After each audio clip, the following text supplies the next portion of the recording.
Yusek, Palace has released its initial reaction on the alleged impeachment complaint against President Bongbong Marcos. Siguro po, has he been made aware of these moves, and how ready is he to face claims of betrayal of public trust? Sa mga supporters po ng Vice Presidente na nagnanais po na magsampa ng impeachment complaint, mas maganda po siguro bago magturo at tumingin sa iba, tulungan muna nila ang idolo nila.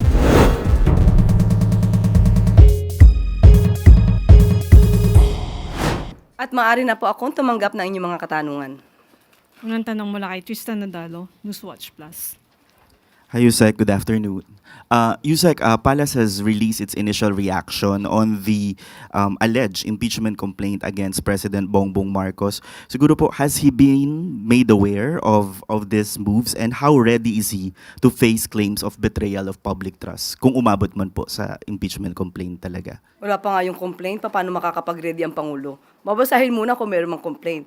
At di umano, ito yung nakita na rin natin sa balita, na di umano na may lumapit sa isang mambabatas na mga supporters ng isang politician. So, at mukhang sila ay mga miyembro ng DDS. Okay? So, sa mga supporters po ng Vice Presidente na nagnanais po na magsampa ng impeachment complaint, mas maganda po siguro bago magturo at tumingin sa iba, tulungan muna nila ang idolo nila. Unang-una, dahil ang usapin dito, ang impeachment complaint ay hindi ito pang media lamang. Hindi ito panakot lamang. Mas maganda po na masagot ang mga issue dahil sinasabi nila ang paglalabas di umano ng balak ng mga supporter ng mga Duterte na magsampa ng impeachment. Sinasabi ng iba, ito para makaiwas di umano ang Vice Presidente sa mga isyung paglustay at mga di umanong pagtanggap ng pondo, milyong-milyong pondo mula sa mga drug lords. So mas magandang masagot po yan. At ang Pangulo naman, handa naman po sa lahat ng pagkakataon dahil siya po ay gumagalang sa konstitusyon, gumagalang po siya sa proseso. Pero kung pag-uusapan po natin ay breach of public trust, dahil nabanggit ito tungkol sa di umanong pagpirma sa GAA. Ang Pangulo po, unang-una, hindi po siya nagnakaw ng pera. Pangalawa, siya po ang nagpapaimbestiga sa mga maaanumalyang flood control projects at maaaring naging sanhi ng korupsyon. Pangatlo, wala po siyang Mary Grace Piatos. Follow-up lang po. So sa mata po ng palasyo, si Vice President Sara Duterte o ang Duterte family ang nasa likod ng mga usap-usapan para ipa-impeach si Pangulong Marcos? Yan po ang inamin ng isang mambabatas. So sa kanya po galing yung sinasabing DDS po or Duterte supporter ang nais maghain ng impeachment complaint laban sa Pangulo. Follow-up mula kay Maricel Halili, TV5. Magandang umaga po, Yusek. Although your statement is clear, I wonder how confident is the President or Malacanang when it comes po doon sa support ng mga members ng Congress, because we all know this is a numbers game. Sa ngayon, tiwala pa rin po ang Pangulo na meron pong pagtitiwala rin sa kanya ang mga mambabatas dahil hindi naman po gumagawa ng kamalian ng Pangulo. Siya pa nga po ang pumortekta, lalong-lalo na ng 2025 budget dahil bago po ma-release ang pondo, kailangan po may conditional implementation at yung tinatawag natin for later release na maraming umalma at ang sinabi pa ito ay First Lady reject. So, pinangalagaan po ng Pangulo ang ating pondo. Kaya sa mga matitino din po at maayos na mga mababatas, alam po natin kung saan sila gagawi. Gagawi sila sa matino at hindi sa mga kurakot. Ma'am, nung first time na lumabas yung issue ng impeachment against Vice President Sara Duterte, it was clear that the President does not want it to push through. Ganun pa rin po ba ang posisyon ngayon ng Pangulo tungkol naman doon sa bantang impeachment against the Vice President? Noong nakaraang linggo po ay nakausap natin mismo ang Pangulo at tinanong natin dyan. Dahil sinabi po natin, tinatanong na po ng MPC kung anong inyong magiging reaksyon sa mga nababalitang magsasampa ng impeachment complaint laban kay sa Vice Presidente. Ang tanging tugon lamang niya sa akin ay kung ano po ang pagtrato sa pag-iimbestiga sa flood control projects, mga anomalyang flood control projects. Ganon din po ang gawing pagtrato sa paggagawa or sa pag-iimbestiga patungkol dito sa impeachment complaint laban kay VP Sara. Sunod na tanong mula kay Alvin Baltasar, Radyo Pilipinas.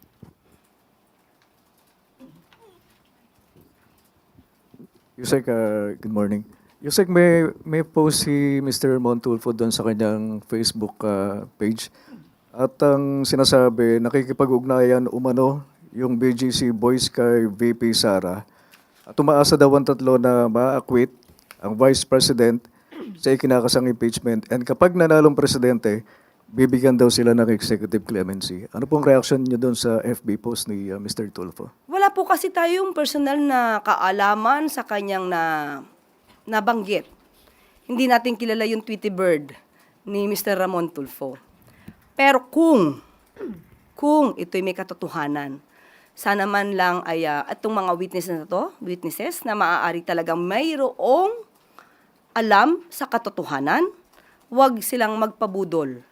Dahil mayroong mga nakaraan na umaako, di umano, sa maaari maging kasalanan ng mga kapulisan, pero yung mga kapulisan, ang miyembro ng kapulisan, ang siya nakukulong. So sana wag pabudol, dahil ang kailangan po ng tao ngayon ay katotohanan, maaaring sila pa ang maging susi upang lalo na mapaglabanan ang korupsyon. At kung sila may makakatulong sa bansa, maaari naman sila maging state witness, depende po sa kanilang qualification. So wag lamang pong pabudol dahil kailangan po sila ng bansa. One more question on my part, Yusek. Anong reaction natin doon sa information na babawiin daw, magkakaroon ng retraction itong sila Hernandez, si Bryce Hernandez at si JP Mendoza sa kanilang affidavit sa naging participation nila doon sa flood control. And lumabas yung information na gano'n doon mismo sa interview ng kanilang abogado, si Attorney Ramon Esguerra.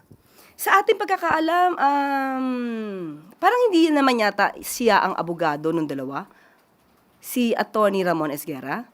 Parang ang hinahawakan yata niyang kliyente ay si Senator Villanueva. Pero hindi naman yata po yung dalawa. Pero still, Yusek, lumabas yung information na babawiin daw ng dalawa yung kanilang ano. So ibig sabihin, nakausap niya na po yung dalawa. Yun ang, O may usapan na po ba sila? yun lang lumabas sa balita. Okay, well, again, wala po tayong personal knowledge on that. Pero muli, sa mga witnesses na maaari makatulong sa bansa, wag po kayong magpaloko dahil baka po lumabas na instant na kayo po ang maligtas dahil sa inyong mga katotohanan isisiwalat, kayo'y magamit at kayo pa ang mapunta sa kulungan. At ang inyong itinuturo na malalaking isda, sila pa po ang makawala. Follow-up question mula kay Ace Romero, Philippine Star. Yusek, may I just go back to your statement quoting the President about the impeachment kay VP Sara. Kung ano man ang pagtrato sa pag-imbestiga sa flood control projects, ganun din ang pagtrato sa pag-imbestiga sa impeachment complaint. May we get an elaboration on that? Ibig sabihin, managot ang dapat managot. Ano po ba ang laging sinasabi patungkol sa mga maanumalyang flood control projects? Kung may issue, kung sangkot, dapat managot. Ganon din po ang dapat na itrato natin sa impeachment complaint. Kung isasampa po ito laban sa Vice Presidente. So, balikan ko rin din yung tanong. May explicit po bang pahayag ang Pangulo kung kanyang susuportahan o mananatili siya sa kanyang stance na magiging hadlang ang impeachment sa pagpasa ng priority bills ng Kongreso? Wala po yata siyang sinabi na impeachment magiging hadlang. Yung dati, sinabi niya dati. Yun po ang sinabi ng Pangulo. We can read between the lines. Dapat nating itrato ang impeachment complaint kung maisasampa, katulad ng pantrato sa masinsinan at malawakang pag-iimbestiga sa maanumalyang flood control projects. So it's accurate to say that the President will not stop the filing of another impeachment against the Vice President? Igagalang niya po ang proseso. Kung ang prosesong yan ay dapat masampa ayon sa mga ebidensya, igagalang po ng Pangulo ang proseso. Salamat po. Kat Domingo, ABS-CBN. Yusek, can we get an update dun po sa whereabouts ni Zaldico and Harry Roque? Bakit po natatagalan tila yung pag-trace considering na medyo ilang months na rin po silang hinahanap and na-cancel yung passports pareho? Itatanong ko po yan sa DOJ at saka sa DILG. Sa ngayon po ay hindi po tayo nakahingi ng update dahil hindi po siya ngayon nabibigyan ng tamang pagtugon dahil marami rin pong mga issues na dapat tugunan. Pero sa ngayon po, at since ito po ay nai-open nyo, malamang po after this, ako po ay magtatanong at maghihingi ng update sa kanila. Yusek, nag-circulate po yung photo ni Harry Roque and Philippine Ambassador to Austria, Luli Arroyo. But it appears na 2023 pa, it seems, yung photo na yon. Did we get an update from our, or what updates did our ambassadors or consular offices in Europe provide? What updates did they provide to the national government in terms of the whereabouts of either Harry Roque or Zaldico? Patungkol po doon sa larawang nagsisirculate, patungkol po kay Harry Roque at kay Ambassador Luli Arroyo Bernas. Naalarma rin po ako, personal na naalarma ako. Pero nung nakita ko po yung larawan, mukhang hindi naman po siya yung kasalukuyang Harry Roque na magre-reflect doon sa picture. Doon po ay medyo malusog pa po siya at maayos pa po ang kanyang hairdo. So, nung tinanong po natin, lumalabas na ito yung 2023. At tinanong po mismo natin si Secretary Tess Lazaro kung anong katotohanan dito dahil nga mukhang nababahiran ng pagbibintang kay Ambassador Luli Arroyo Bernas na dapat ay hindi kung wala naman talaga nagaganap. Ayon po mismo kay Secretary Tess Lazaro ay yung larawan na po yun ay 2023 and since then hindi na daw po naman nakadalaw ang si Harry Roque sa nasabing lugar at sa nasabing opisyal. So, yun po, hindi po siya latest na larawan. Ma'am, yung embassy sa Netherlands, wala po silang kahit anong information. Wala po akong koneksyon ngayon sa embassy sa Netherlands kung patungkol po dyan. At muli, itatanong ko dahil hindi ko pa po sila natanong patungkol po dyan. Sunod na tanong mula kay Junel Maribojoc, UNTV. Magandang tanghali po, Yusek. Base sa huling Pulse Asia survey, 48% o malapit sa small majority sa mga Pilipino nagsasabing hindi nagtitiwala sa Pangulo na malulutas yung issue ng korupsyon sa flood control. 59% naman sa DPWH. Samantala, 59% or majority naman ng respondents ang naniniwala na may mapapanagot na government officials. Ano po ang masasabi ng palasyo po? Ibig sabihin, 52% naniniwala na maririsolba ng Pangulo ang issue sa katiwalian. So majority pa rin po ang naniniwala sa kakayanan ng Pangulo. Hindi naman talaga makakaila na ang Pangulo talaga ay kumikilos para masawata ang korupsyon.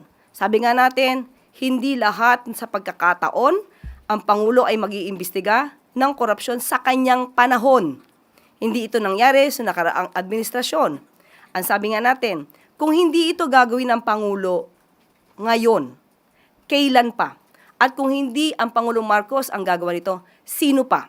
Siya lang naman po ang may lakas ng loob na maapektuhan man ng kanyang administrasyon, gagawin niya pa rin po ito para sa taong bayan. So, good news naman po ito, 52% naniniwala pa rin at na ang kakayanan ng Pangulo. At ito pa po, 59% ang naniniwala na mapapanagot ang dapat na mapanagot. So ito po ay positibo dahil alam nila na ang dapat na managot ay maaaring mabilanggo. Sunod na tanong mula kay Julie Baiza, 1PH.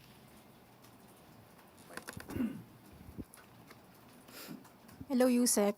Colonel Mongal voluntary turned himself po last Friday. Sinabi niyo po before na the President is closely monitoring yung developments. Ano na po yung next action or susunod na hakbang ng palasyo after po niyang isuko yung sarili niya? Ang Pangulo lang po, hahayaan na lang po niya ang otoridad, ang tamang ahensya, na siyang kumilos kung ano nararapat dito. Muli, due process, rule of law, ang paiiralin po ng Pangulo dito. Inaasa na lang po ba natin kung ano yung magiging resulta ng investigasyon ng military po? Kasi nasabi nga niya na the president lost his moral ascendancy to be the commander-in-chief. Wala po bang other action or ipupush na sanctions yung palace? Hahayaan po natin ang tamang ahensya kung magpapataw sila ng mga penalties or sanctions laban dito kay Colonel Munggaw. Ivan Mayrina, GMA7. Balikan ko lang po yung impeachment against the Vice President. Ang sinasabi po ng Presidente ngayon ay managot ang dapat managot, as you said.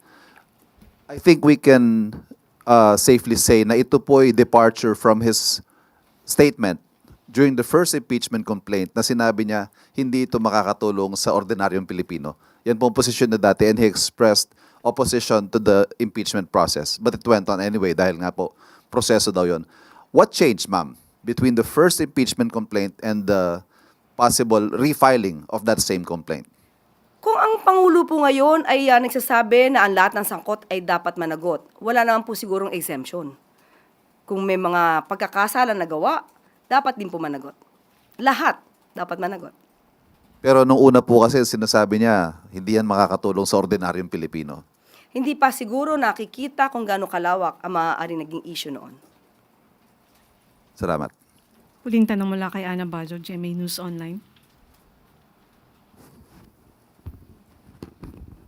Hi ma'am. Ma'am, hingi lang po sana kami ng update kung nakaalis na po ba si Presidente papuntang Abu Dhabi. Hindi pa po.